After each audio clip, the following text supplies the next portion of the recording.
Shalom semuanya, senang sekali ketemu lagi. Ya, tadi lagi dengar pengumuman ya, bulan depan kita merayakan yang ulang tahun yang kedua ya untuk Bindof Plus, luar biasa ya, cepat sekali. Baru masih keinget yang pertama, tahu-tahu udah mau yang kedua aja. Nggak tahu apa karena saya makin tua jadi makin cepat jalan waktunya gitu ya berasanya. Tapi ini udah bulan Oktober, so bulan depan kita akan merayakan yang kedua. Oke, puji Tuhan, kesetiaan Tuhan, God's faithfulness until today gitu ya. Dan saya percaya di hidup kalian semua juga God's faithfulness selalu ada. Oke, semua siap menerima firman Tuhan ya. Hari ini kita mau membahas topiknya hari ini adalah tentang life distraction. Kalau bahasa kemarin kita coba cari bahasa Indonesianya apa ya life distraction gitu ya. Distraction itu apa? Ada kata kalau dilihat di Google gitu ya, kata yang dipakai di situ adalah gangguan. Ya, tapi kok kayaknya gangguan kurang begitu enak gitu ya, nggak begitu pas gitu. Ternyata setelah semua all the best brain in Windows Plus, we brainstorm apa itu kata distraction, maka kita ketemu kata yang tepat di Indonesia. Ternyata di Indonesia kata yang tepat itu distraksi. Distraction tuh dalam bahasa Indonesia itu distraksi. Oke, okay. So kalau kita pernah perhatikan hidup kita ya, mungkin saudara ada yang pernah perhatikan hidup saudara. Hidup kita ini kayak sebuah journey, kayak sebuah perjalanan. Benar nggak? Ya, kita kayak dalam sebuah perjalanan. Di perjalanan ini dari awal, Tuhan itu udah memiliki rencana yang baik dalam kehidupan kita. Okay. Ada satu firman Tuhan di Mazmur 139 ayat 16 bilang begini. Matamu melihat selagi aku bakal anak, dan dalam kitabmu semuanya tertulis hari-hari yang akan dibentuk sebelum ada satupun daripadanya. Waktu kita masih ada di kandungan ibu kita, ternyata Tuhan sudah melihat, ternyata Tuhan sudah merencanakan banyak hal. Ini waktu kita belum lahir pun Tuhan sudah merencanakan banyak hal. Dan Tuhan sudah tulis apa yang dia rencanakan. Dan semua rencananya itu baik. Dia punya tujuan untuk hidup kita, tujuan kalau kita ikuti semuanya, ya semuanya kita berhasil mengikuti semua yang sudah direncanakan sama Tuhan, itu hasilnya baik. Bahkan dalam perjalanan pun kita akan menemukan berbagai macam kebaikan. Satu hal yang kita mesti perhatikan, banyak orang yang pikir saya ini kebetulan gitu ya, aku ini kebetulan di dunia ini. No, nggak ada yang kebetulan. Apapun yang diceritakan sama orang-orang, apapun yang diceritakan sama orang tua saudara, ya saudara itu bukan kebetulan. Manusia mungkin pikir saudara kebetulan, ya. Tapi untuk Tuhan, semuanya itu sudah direncanakan. Saudara dan saya itu sudah direncanakan. Saudara dan saya itu diciptakan bukan tanpa tujuan, tapi ada satu hal yang baik yang sudah Tuhan rencanakan dalam perjalanan hidup kita, dan ada berkat-berkat yang Tuhan siapkan. Ada kebaikan yang Tuhan sediakan ketika kita berjalan dengan setia dalam rencananya. Ternyata Tuhan yang lebih hebat lagi, yang saya kagum sama Tuhan lebih lagi. Ternyata bukan cuma dia merencanakan hal yang baik, dia nggak stop sampai merencanakan hal yang baik, tetapi dia juga berkata seperti ini. Dia menjanjikan kalau kita nggak pernah berjalan sendirian. Luar biasa ya. Yesus berkata di Yohanes 14 ayat 16, Aku akan minta kepada Bapa, dan ia akan memberikan kepadamu seorang penolong yang lain, supaya ia menyertai kamu selama-lamanya. Ya, dia bilang begini, bukan cuma aku merencanakan hal yang baik buat kamu, tetapi aku juga akan memberikan kepadamu seorang penolong yang lain, supaya ia menyertai kamu selama-lamanya. Ini penolong yang lain ini, Roh Kudus. Dan dia akan menyertai kita selama-lamanya. Selama-lamanya dia akan menyertai kita. Bukan hanya 1 hari, bukan hanya 2 hari, bukan hanya 3 hari. Dia akan menyertai kita selama-lamanya. Ayat 26 berkata seperti ini. Tetapi penghibur, yaitu Roh Kudus yang akan diutus oleh Bapa dalam namaku, dialah yang akan mengajarkan segala sesuatu kepadaku. Sorry, bentar ya. Saya ulang ya. Tetapi penghibur, yaitu Roh Kudus yang akan diutus oleh Bapa dalam namaku, dialah yang akan mengajarkan segala sesuatu kepadamu dan akan mengingatkan kamu akan semua yang telah kukatakan kepadamu. Jadi penolong yang tadi diberikan sama Tuhan, Roh Kudus ini, dia bukan cuma menyertai, dia akan mengajarkan segala sesuatu kepada kita, dan akan mengingatkan kita akan semua yang telah uh, difirmankan oleh Tuhan, kita akan ingatkan. Saya ngebayangin seperti ini ya, kalau di Indonesia, uh, kalau kita mencari petunjuk jalan, ya biasanya seperti ini. Biasanya mereka nggak akan, kalau kita nanya orang ya, ini kalau saya mau ke sana, mau cari toko ini gitu. Biasanya yang ngasih tahu nggak nyebutin nama jalan. Ini kalau di Jakarta paling nggak ya. Dia bilangnya begini biasanya. Ya nanti kamu terus aja gitu ya. Nanti ada di belokan pertama, belokan kedua kamu belok, nanti kamu lihat ada tiang biru, nah di sebelah kanan itu ada warung. Nah kalau kamu udah lihat warung, kamu belok lagi, kayak begitu ya. Kira-kira seperti itu ya. Kalau nunjukin jalan di Jakarta seperti itu. Uh, yang lucunya kadang kita jalan gitu ya, sudah dikasih tahu ininya, kemudian kan kita lupa karena banyak gitu. Nah, kalau waktu lupa itu, puji Tuhan, kalau kita berjalan ada yang lupa, Roh Kudus itu akan mengingatkan kembali apa yang sudah diberitahukan pada kita. Ya, diingatkan kembali apa yang sudah ditunjukkan, diingatkan kembali direction-nya seperti apa. Ya, Roh Kudus ini akan menyertai kita selamanya. Dia akan mengajarkan segala sesuatu kepada kita, dan dia akan mengingatkan kita kalau kita lupa tentang petunjuk sebelumnya. Oke. Sampai sini oke ya? Sampai sini oke ya? Tuhan memberikan rencananya yang baik, Tuhan menulis segala apa yang direncanakan yang baik buat kita, dan kemudian bukan cuma itu, dia berikan kita penolong yang akan membantu kita supaya kita berhasil dalam perjalanan kita. Nah, semuanya kelihatan enak, semuanya kelihatan baik. Tapi ada satu hal yang harus kita sadari. Dalam perjalanan hidup ini ada yang namanya musuh yang berusaha dengan segala cara untuk menggagalkan rencana Tuhan dalam hidup kita. Ada namanya musuh yang berusaha menggagalkan. Dia nggak senang, musuh ini nggak senang. Ya, si iblis musuh kita nggak senang kalau kita berhasil. Dia akan berusaha mencari segala cara untuk menggagalkan. Itu pekerjaannya dia. Oke, nggak usah aneh. Kenapa ya kok si iblis begitu? Itu pekerjaannya dia. Itu yang dia kerjakan. Itu yang akan dia selalu usahakan dalam hidup kita. Musuh kita ini akan berusaha untuk menjebak, menggoda, menghasut, mengintimidasi, supaya jalan kita ini menyimpang. Kalau Tuhan sudah susun satu jalan buat kita, tapi iblis ini berusaha supaya kita nggak berjalan di jalannya Tuhan, tapi kita menyimpang dari jalan yang direncanakan Tuhan untuk kita. Dan kalau dia berhasil dan kita tidak berjalan sesuai dengan rencana Tuhan, kita akan gagal untuk mendapatkan berkat-berkat yang sebetulnya sudah Tuhan sediakan dalam perjalanan kita. Musuh kita ini akan mencoba untuk menjebak kita, dan lewat jebakannya musuh kita ini berencana untuk mencuri berkat-berkat Tuhan yang seharusnya bisa kita nikmatin. Ya, di hidupnya saudara, Tuhan menyiapkan banyak berkat. Tapi banyak berkat yang ternyata tercuri sama musuh kita. Saudara nggak nikmatinnya kenapa? Karena tercuri. Karena ada sesuatu yang iblis lakukan dalam hidup kita yang membuat kita nggak berhasil mendapatkan berkatnya Tuhan. Dalam hidup ini ada banyak sekali distraction atau gangguan. Musuh bagaimana cara dia menjebak kita? Dia akan melemparkan berbagai macam distraction dalam hidup kita. Dia akan melemparkan berbagai macam distraksi, gangguan kepada kita dalam hidup kita. Supaya kita, kemarin kita coba cari katanya, supaya kita, perhatian kita, fokus kita, konsentrasi kita teralihkan, dan kita jalannya jadi menyimpang. Hari ini kita nggak akan mungkin lihat semuanya, apa sih distraction yang biasanya dilemparkan sama si iblis. Kita akan lihat beberapa yang umum untuk kita kenalin cara-cara, trik-triknya si iblis. Supaya kita bisa kenalin, supaya kita nggak jatuh dalam jebakannya dia. Nah, trik-triknya musuh kita ini tujuannya selalu sama. Triknya pun selalu sama.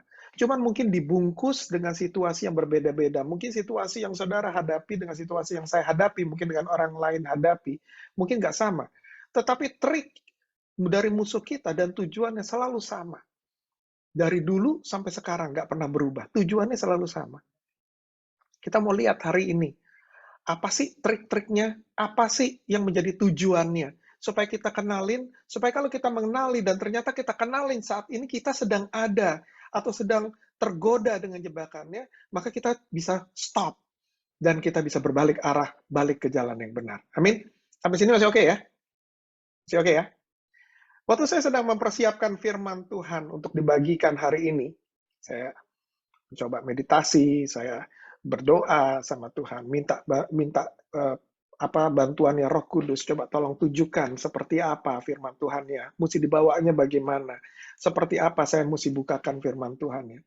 Kemudian Roh Kudus mengingatkan saya tentang perumpamaan tentang seorang penabur.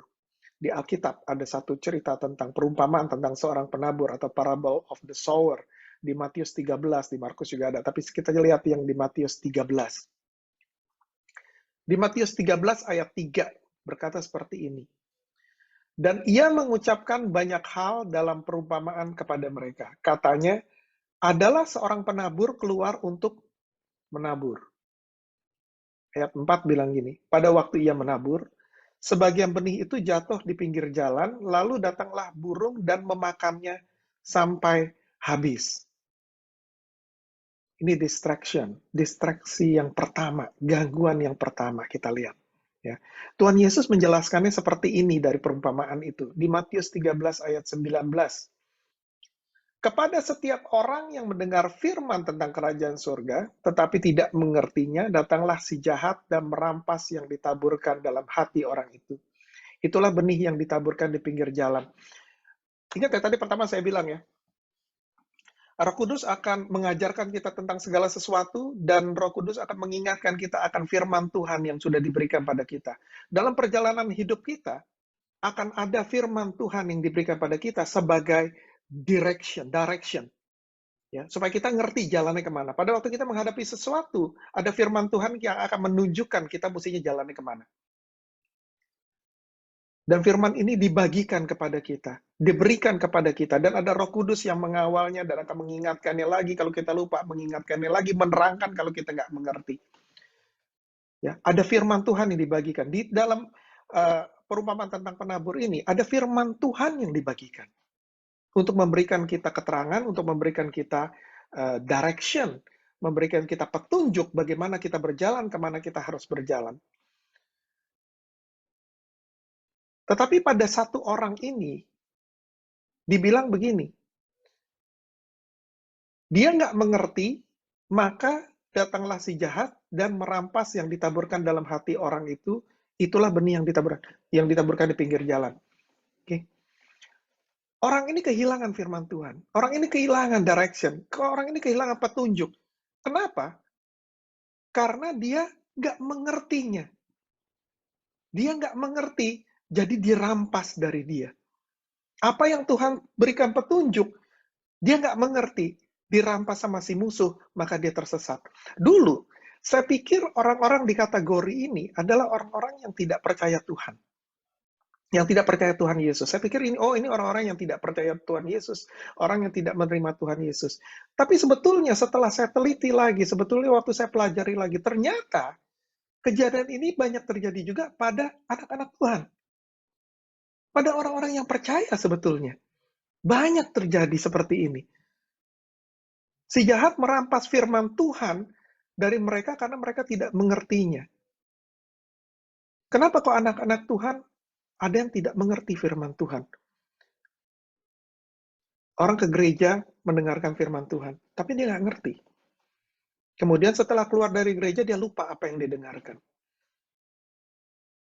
Ada orang yang membaca Alkitab, tapi dia nggak mengerti. Karena dia nggak mengerti, dia jadi nggak tertarik untuk membaca terus.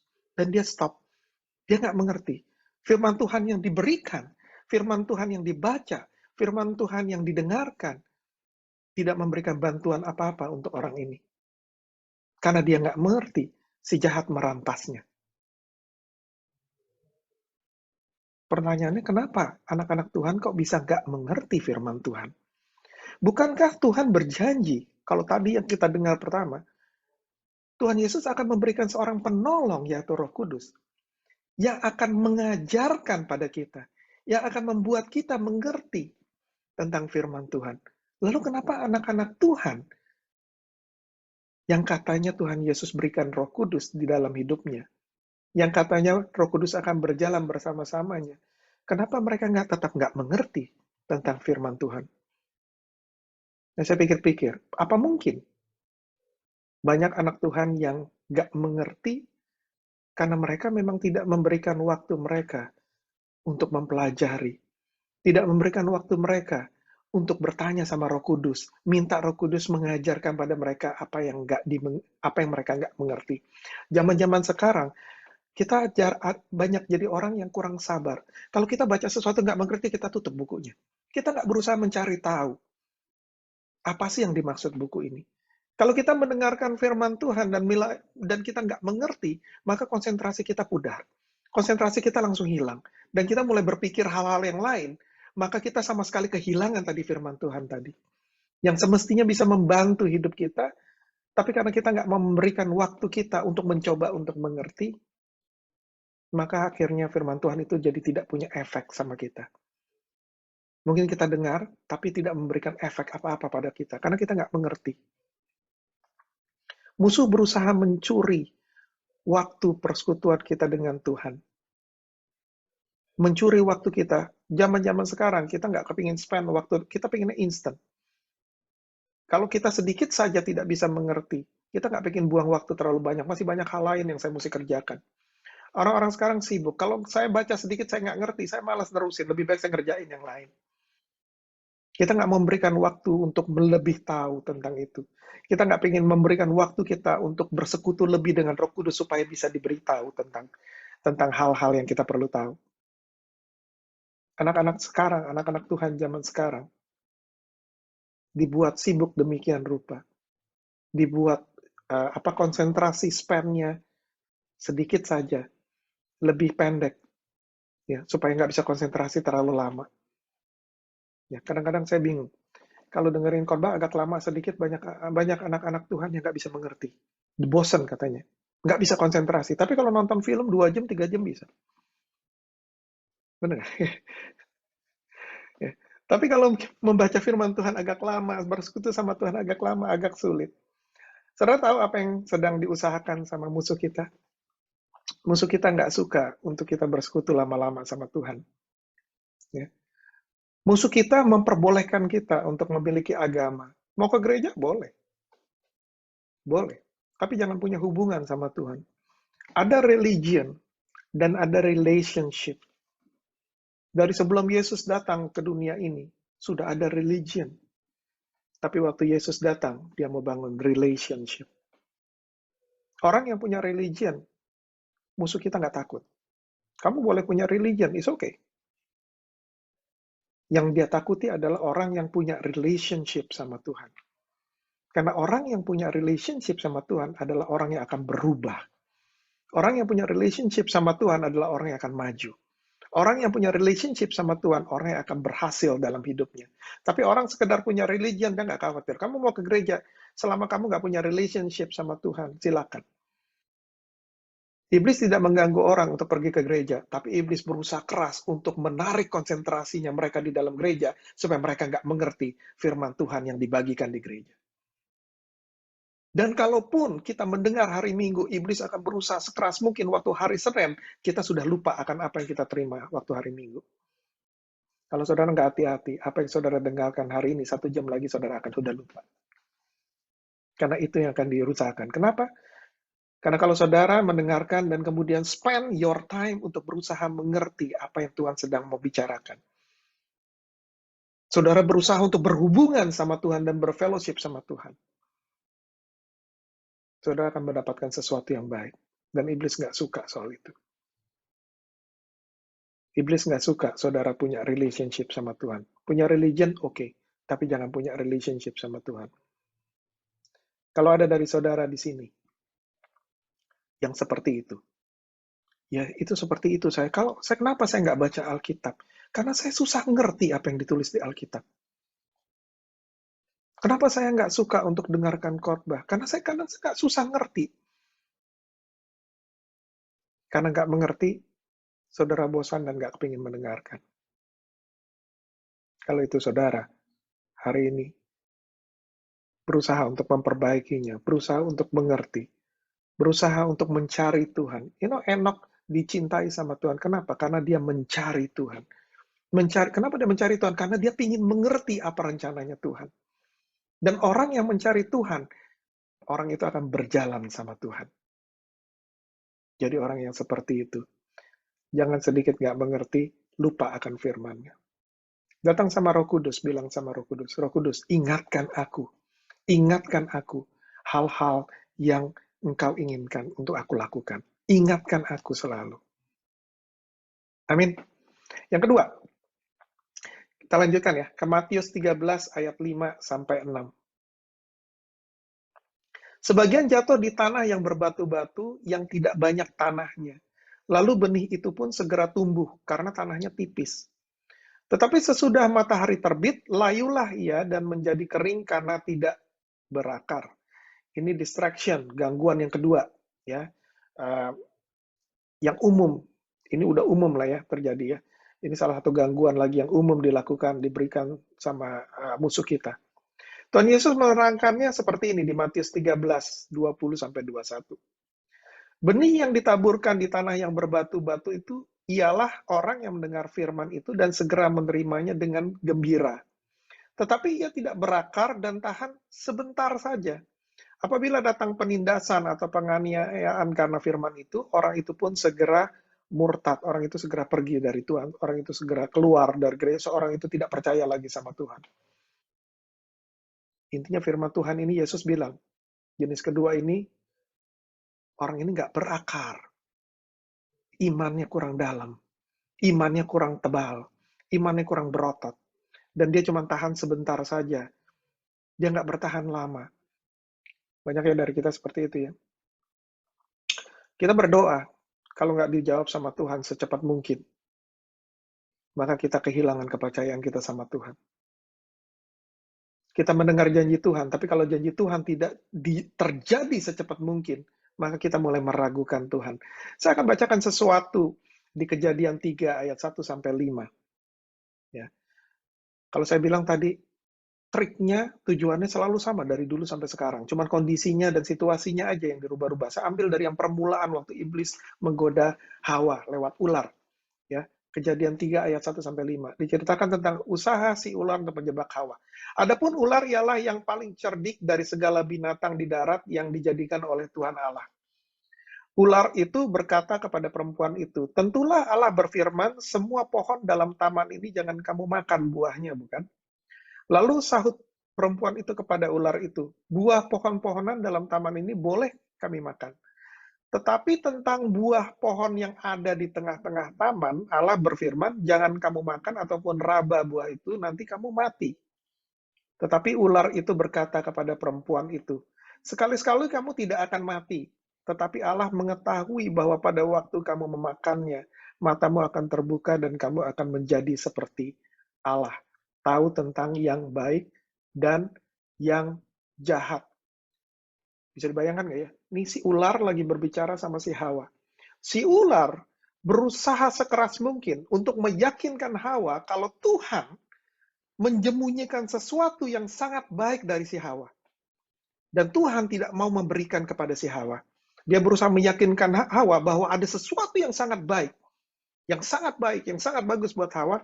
Tapi Tuhan tidak mau berikan. Tuhan sembunyikan itu. Si ular berusaha untuk meyakinkan Hawa kalau Tuhan itu sebetulnya tidak sebaik apa yang dia pikir. Hawa pikir Tuhan itu baik, dan si iblis berusaha untuk meyakinkan Hawa kalau Tuhan itu nggak sebaik yang dia pikir. Buktinya apa? Karena ada sesuatu yang baik yang Tuhan nggak mau kasih sama kamu. Sebetulnya bagus buat kamu. Tapi Tuhan sengaja simpan. Karena dia nggak mau berikan pada kamu. Ini yang si ular berusaha untuk meyakinkan si Hawa. Tujuannya apa? Si ular berusaha untuk membuat Hawa kehilangan kepercayaannya pada Tuhan. Benar kan aku bilang apa? Kamu nggak akan mati. Itu yang dibilang mati sama Tuhan itu nggak benar. Kamu nggak akan mati. Bahkan kalau kamu makan itu buah yang baik. Kalau kamu makan, kamu jadi pintar. Si iblis berusaha untuk sebisa mungkin meyakinkan Hawa ada sesuatu yang Tuhan nggak mau cerita sama dia. Atau ada sesuatu yang Tuhan nggak mau berikan sama dia. Itu masih terjadi sampai hari ini. Musuh kita berusaha untuk mencuri iman kita dengan cara membuat kita kehilangan kepercayaan kita pada Tuhan. Kalau kita bisa nggak percaya sama Tuhan, maka iman kita hilang, dicuri sama si iblis. Kita nggak punya kepercayaan lagi sama Tuhan. Dan kita jadi keras, dan kita jadi pahit, karena kita berasa bahwa ada sesuatu yang nggak fair yang Tuhan lakukan sama kita. Banyak orang yang bermasalah, mungkin sakit, mungkin finansial, mungkin macam-macam,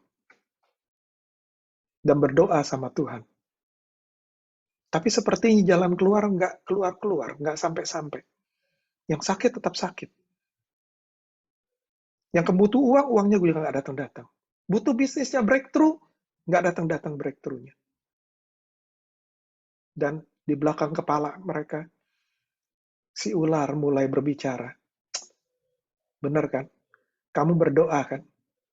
Tapi nggak dikasihkan sama Tuhan kan? Apa benar Tuhan sayang sama kamu? Apa benar kalau Tuhan itu memperhatikan kamu? Apa benar kalau Tuhan itu sanggup memberikan jalan keluar untuk kamu? Apa benar kalau Tuhan sanggup menyembuhkan kamu? Apa benar kalau Tuhan bisa memulihkan apapun masalahmu? Dan kita berdoa, tapi hasilnya nggak kelihatan-kelihatan. Dan suara ini di belakang kita makin keras bunyinya. Suaranya makin keras dan makin keras. Dan kita mulai kehilangan kepercayaan kita. Apa benar ya? Apa benar ada gunanya untuk berdoa? Apa benar ada gunanya untuk meminta sama Tuhan? Apa benar Tuhan itu memperhatikan masalahku? Apa benar? Padahal tadi firman Tuhan di awal waktu saya bagikan, Tuhan sudah melihat kita bahkan sebelum kita lahir di dunia ini. Dan dia sudah merencanakan hal-hal yang baik. Tapi si ular berusaha untuk meyakinkan kita, nggak benar bahwa Tuhan itu baik sama kamu. Kamu pikir dia baik, tapi sebetulnya nggak baik. Terus kita mendengarkan kesaksian demi kesaksian. Ada orang yang bisnisnya dipulihkan, ada orang yang sakitnya disembuhkan, tapi itu belum terjadi sama kita. Dan si ular bilang, sih, benar nggak? Sama orang lain Tuhan lebih baik, kalau sama kamu Tuhan nggak baik.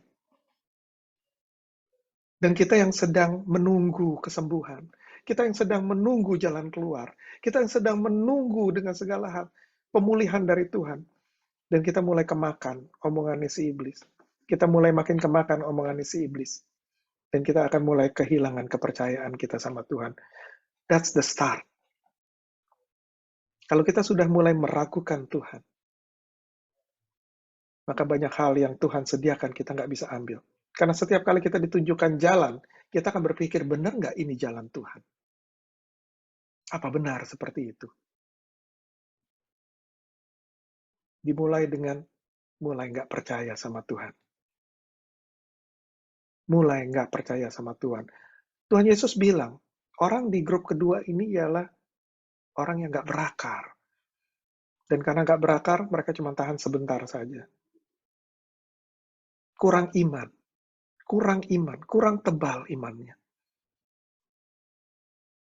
Dan karena kurang tebal imannya, dia hanya bisa bertahan sebentar saja dalam pencobaan dia. Kalau jalan keluar nggak datang, dia akan segera pergi. Mungkin ada dari saudara di sini, yang saat-saat ini saya nggak tahu keadaan saudara. Tapi mungkin saat-saat ini, saudara dapati kalau saudara mulai doubting, kalau saudara mulai meragukan Tuhan. Pada waktu saudara baca di Alkitab, janji Tuhan, saudara mulai pertanyain, apa ini benar atau enggak sih? Apa benar janji Tuhan ini? Apakah masih applicable sampai hari ini?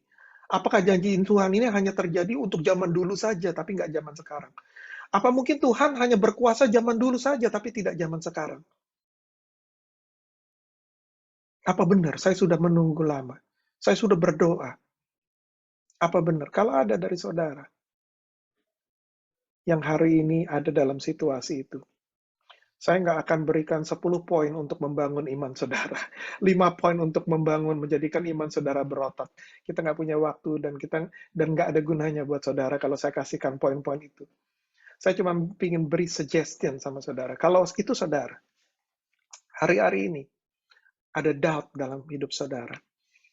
Ada keraguan tentang Tuhan dalam hidup saudara.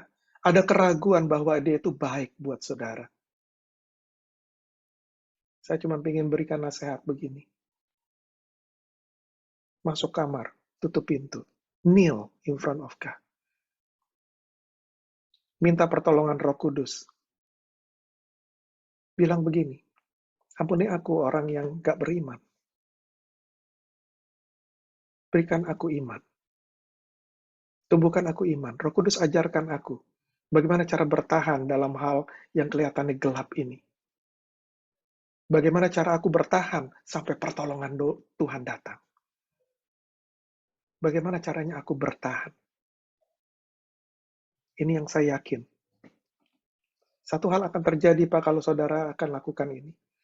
Saudara akan mulai diingatkan tentang firman Tuhan. Roh Kudus akan mulai mengingatkan firman Tuhan demi firman Tuhan di dalam pikiran saudara, di dalam hati saudara. Roh Kudus akan mulai mengingatkan janji-janji Tuhan yang berhubungan dengan masalah saudara. Hal-hal ajaib yang Tuhan sudah lakukan buat orang lain atau buat saudara di zaman dulu. Dia akan ingatkan itu. Dan kalau saudara sudah teringat, diingatkan oleh hal-hal itu, maka saudara imani dan lakukan petunjuk-petunjuk Roh Kudus apa yang saudara harus kerjakan. Jangan ragukan Tuhan. Karena si iblis di belakang kepala saudara sedang berusaha ragukan Tuhan. Karena dia nggak baik buat saudara. Ada sesuatu yang dia sembunyikan. Orang lain itu Tuhan baik, tapi sama kamu Tuhan nggak baik.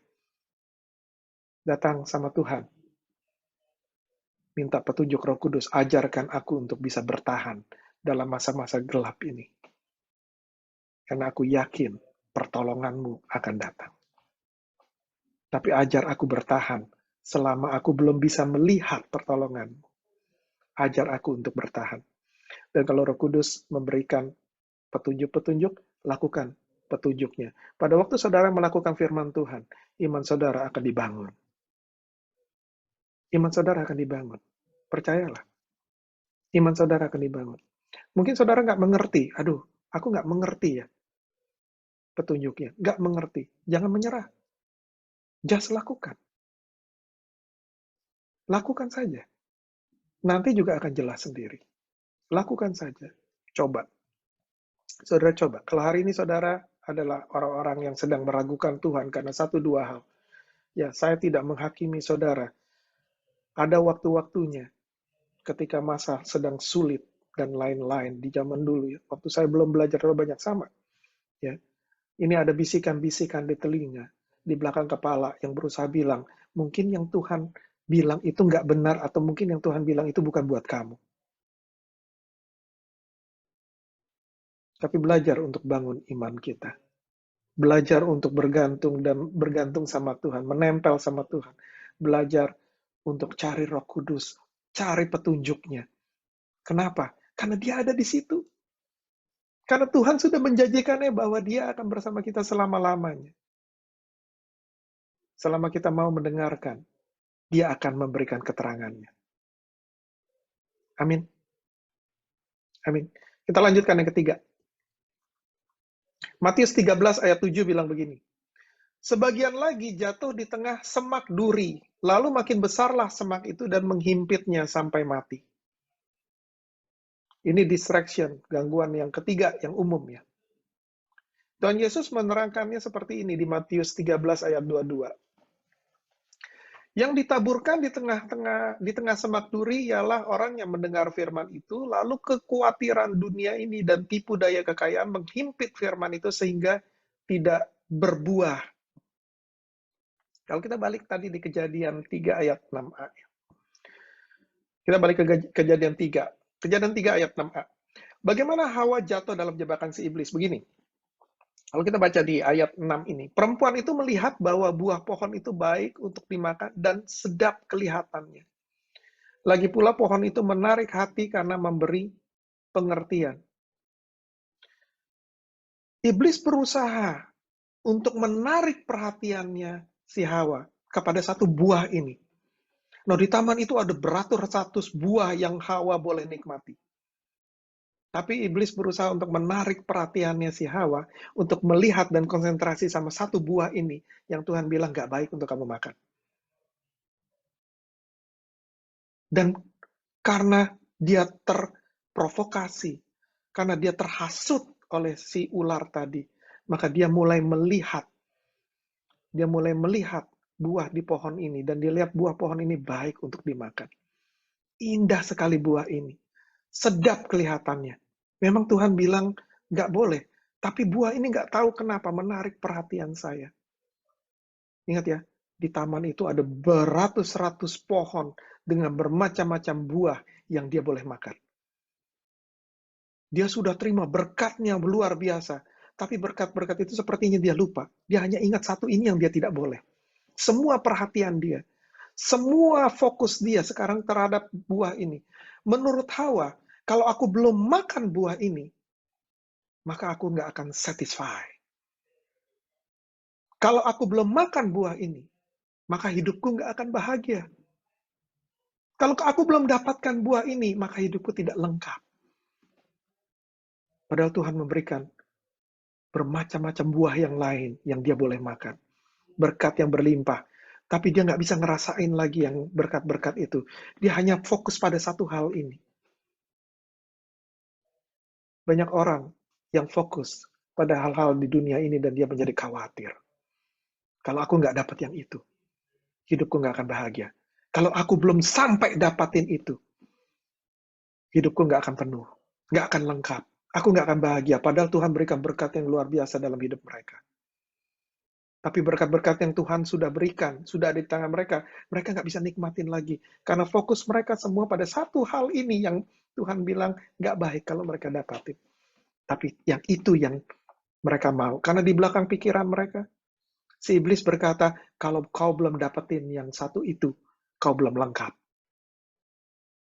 Kau hanya akan bahagia kalau kau sudah dapatin yang satu itu. Maka dia menjadi khawatir. Kalau aku nggak dapatin dalam hidup ini, maka hidup ini nggak sia-sia, nggak ada artinya. Dia tertipu sama tipu dayanya si iblis. Dia tertipu dengan gemerlapnya dunia ini. Dia tertipu dan dia lupa kalau Tuhan memberkati hidupnya luar biasa.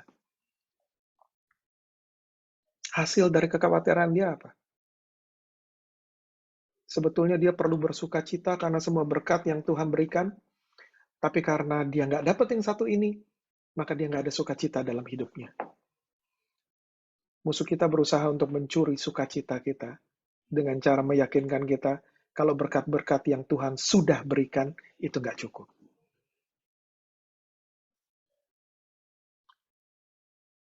Selalu ada yang kurang.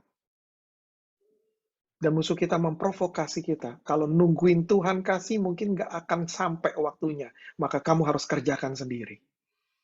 Lakukan dengan kekuatanmu.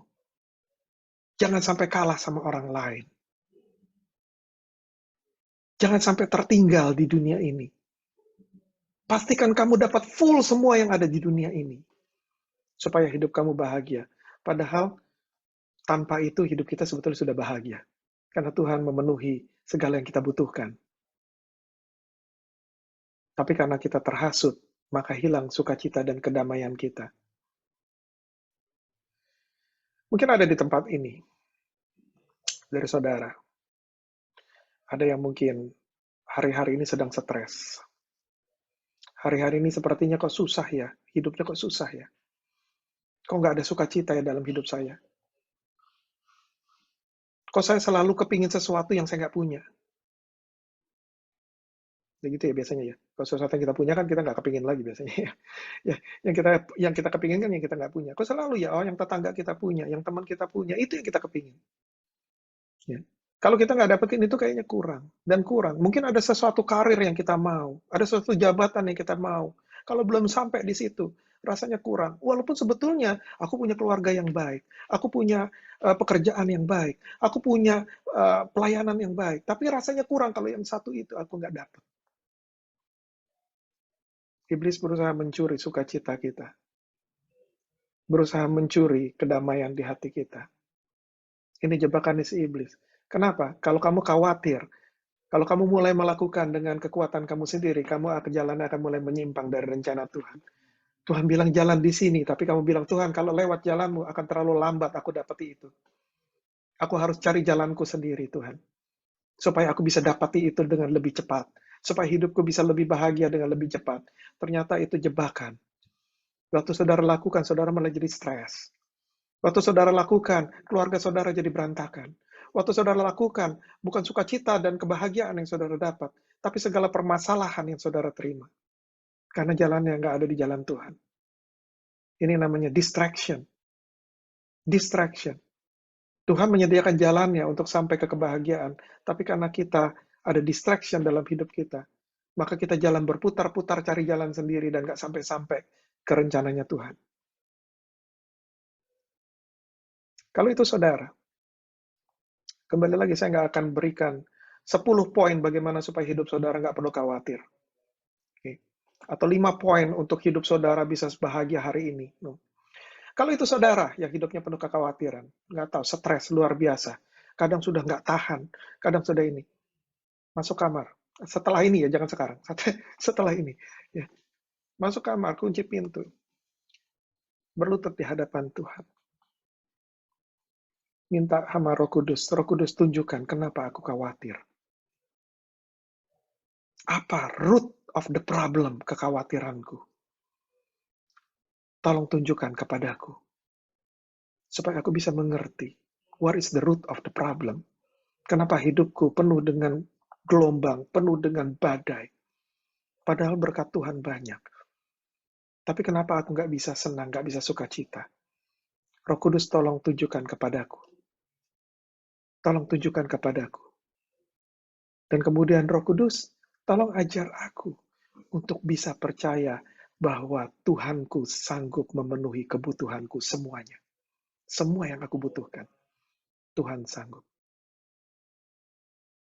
Kemudian minta sama Roh Kudus. Roh Kudus, ajarkan aku untuk bisa membedakan hal yang baik dan hal yang kurang baik kalau dikerjakan.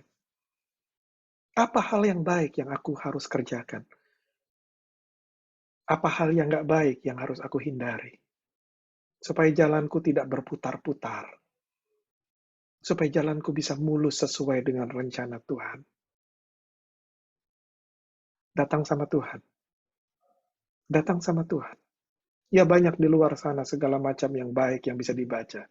Tapi hal yang pertama yang saudara perlu lakukan, datang sama Tuhan. Dan minta Roh Kudus. Tuhan sudah berbaik hati. Disediakan Roh Kudus yang akan mengajarkan pada kita apapun yang kita butuhkan. Dan akan mengingatkan pada kita hal-hal baik yang sudah Tuhan sediakan. Datang sama Tuhan. Minta petunjuk sama Roh Kudus. Bantu aku nggak mau hidup penuh dengan kekhawatiran di dunia ini. Aku mau hidup dengan penuh damai sejahtera. Aku mau hidup dengan penuh sukacita. Kalau saudara sediakan waktu untuk datang sama Tuhan, Roh Kudus akan mulai membukakan pada saudara hal-hal apa yang salah sebelumnya, yang perlu diperbaiki. Hal-hal apa yang perlu dilakukan. Dan ikuti petunjuknya. Ikuti petunjuknya. Kalau nggak ngerti, tanya lagi sama Roh Kudus. Tanya lagi sama Roh Kudus. Ada hal yang mungkin nggak ngerti. Kalau masih nggak ngerti juga, terus aja, baca aja, terus ikuti saja. Ikuti banyak hal ya. Saya baca firman Tuhan, saya nggak ngerti. Satu hari saya nyetir, karena saya melihat sesuatu, ini sering kali terjadi. Saya melihat sesuatu di jalanan, dan tiba-tiba Roh Kudus mengingatkan saya akan firman Tuhan yang saya nggak mengerti. Dengan apa yang saya lihat di jalanan, Roh Kudus membuat mata saya terbuka dan saya mengerti apa maksudnya firman Tuhan itu. Tuhan punya cara untuk membuat kita mengerti, tapi kita perlu berikan waktu kita untuk Tuhan, supaya kita bisa diajar sama Tuhan. Amin. Kalau kita bisa melewati, masih banyak distraksi macam-macam, tapi kalau kita bisa melewati segala macam distraction dan gangguan-gangguan ini, maka ini yang Tuhan katakan akan terjadi dalam hidup kita.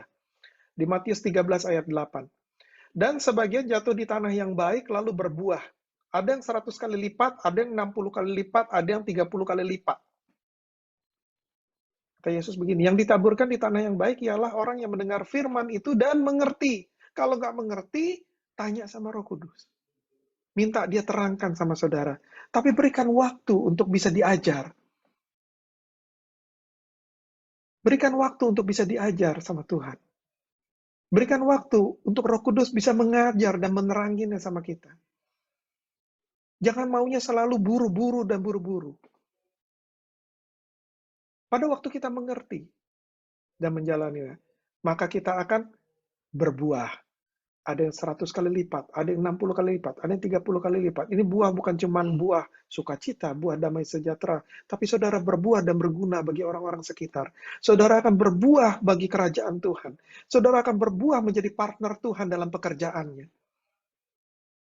Kenapa? Karena saudara mengerti firman Tuhan dan mengizinkan Tuhan melakukan pekerjaannya dalam hidup saudara. Singkirkan distraction hari ini. Kalau ada salah satu distraction yang saya sebut, saudara lagi mengalami, ini harinya saudara untuk balik sama Tuhan. Bilang, Tuhan, ampuni aku. Tuhan, kalau aku nggak mengerti, Tuhan tolong buat aku mengerti. Karena aku ingin mengerti. Seek the Lord. Cari Tuhan sampai saudara mengerti. Roh Kudus akan dengan senang hati menerangkan sama saudara. Kalau saudara mulai nggak percaya sama Tuhan, ini harinya saudara kembali sama Tuhan. Tuhan, ampuni aku orang yang nggak percaya. Bantu aku untuk bangun imanku, Tuhan. Ajar aku ya Tuhan. Ajar aku supaya imanku menjadi kuat ya Tuhan. Kalau saudara lagi khawatir saat ini, dunia ini membuat saudara khawatir, datang sama Tuhan. Datang sama Tuhan. Bilang sama Tuhan, Tuhan tunjukkan padaku di mana yang salah. Kenapa aku jadi khawatir? Roh Kudus akan memberikan keterangannya bagi saudara. Apa yang salah, dan Roh Kudus akan memberikan petunjuk pada saudara bagaimana memperbaikinya. Dan kalau saudara ikuti, kekhawatiran saudara akan reda. Dan saudara akan mulai percaya kembali, bangkit kembali, dan sukacita kembali. Amin. Amin. Mudah-mudahan firman Tuhan ini bisa diterima dengan baik. Ya.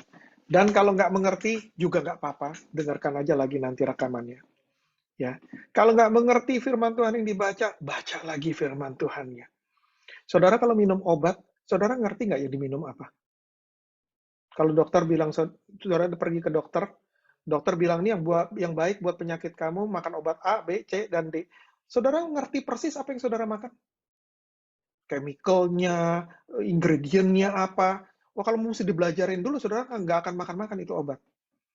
Dan kalau obatnya nggak dimakan, maka nggak sembuh-sembuh. Sama dengan firman Tuhan. Nggak ngerti, baca dulu aja. Baca dulu, terusin baca. Jangan stop baca. Jangan stop mencari Tuhan. Jangan stop mencari, tapi aku nggak ngerti. It's okay. Cari terus, baca terus. Satu hari nanti, saudara akan mulai merasakan perubahan dalam hidup saudara. Sama dengan makan obat. Kita nggak ngerti. Tapi ada saatnya nanti saudara, obat itu akan mulai bereaksi dalam tubuh kita dan memberikan kita kesembuhan. Sama dengan firman Tuhan. Baca aja satu hari, itu akan memberikan efeknya bagi hidup saudara. Memberikan pemulihan yang saudara butuhkan, memberikan kesembuhan yang saudara butuhkan, memberikan segala macam yang saudara butuhkan. Amin. Amin. Oke, saya ingin tutup hari ini firman Tuhan. Mudah-mudahan bisa diterima dengan baik, mudah-mudahan bisa menjadi berkat buat saudara. Ya, kita akan doa sebentar, saya ingin berdoa buat saudara. Mari kita pejamkan mata. Ya Tuhan, terima kasih ya Tuhan. Untuk kebaikan-Mu ya Tuhan, untuk pesan-pesan-Mu ya Tuhan, untuk firman-Mu hari ini yang kami dengar Tuhan. Mungkin ada hal-hal ya Tuhan yang mungkin membingungkan ya Tuhan. Ada hal-hal yang mungkin gak begitu jelas. Tapi Tuhan, aku mohon, Roh Kudus, Engkau ada untuk menerangkannya bagi kami. Engkau ada untuk membantu kami bisa berjalan di jalan yang benar. Engkau ada untuk mengingatkan kami akan firman-firman Tuhan yang berguna untuk hidup kami. Yang akan memimpin langkah kami. Sampai kami bisa mencapai tujuan yang Tuhan sediakan. Roh Kudus, hari ini aku ingin minta untuk anak-anak-Mu di tempat ini yang membutuhkan. Roh Kudus, buka pikiran mereka, buka hati mereka. Pada waktu mereka mencari Engkau, terangkan kepada mereka. Terangkan kepada mereka. Ingatkan kepada mereka semua janji-janji firman-firman yang sudah disediakan untuk hidup mereka. Segala berkat-berkat yang sudah Kau janjikan, Kau ingatkan ya Tuhan. Roh Kudus, Kau ingatkan supaya anak-anak-Mu di tempat ini, semua yang tidak ada yang menyimpang jalannya. semua akan berjalan di jalan yang sudah disediakan dan akan sampai ke tempat tujuan dengan selamat. Terima kasih ya Tuhan. Terima kasih ya Roh Kudus untuk semua karya-Mu dalam hidup kami. Thank you Jesus. Sebentar kami akan akhiri ibadah ini ya Tuhan. Tapi Roh Kudus terus berkarya dalam hidup anak-anak-Mu di tempat ini. Thank you Lord. Thank you Jesus. Semua jemaat Bindov Plus angkat kedua tangan saudara. Terima berkat dari Tuhan. Kasih dari Allah Bapa, karunia dari Tuhan kita Yesus Kristus, persekutuan dan penghiburan dari Allah Roh Kudus, menyertai saudara dari sekarang sampai selama-lamanya. Semua yang percaya katakan, amin. Amin, amin, amin.